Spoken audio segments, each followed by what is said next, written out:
Salitang makontento sa buhay.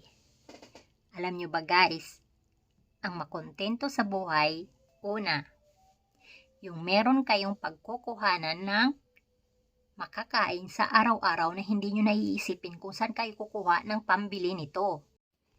Pangalawa, kung meron tayong mga anak, hindi na tayo mag-iisip kung saan tayo kukuha ng pambaon nila or allowance nila.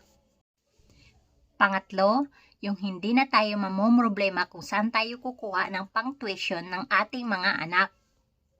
Pang-apat, yung meron tayong sapat na ipon pang in case of emergency. At ang panglima ay yung meron tayong sapat na ipon para sa ating sarili pagdating ng panahon na tayo ay matanda na at hindi na natin kayang magtrabaho or maghanap ng pera para sa ating pang-araw-araw. Para sa akin guys, yun ang salitang makontento.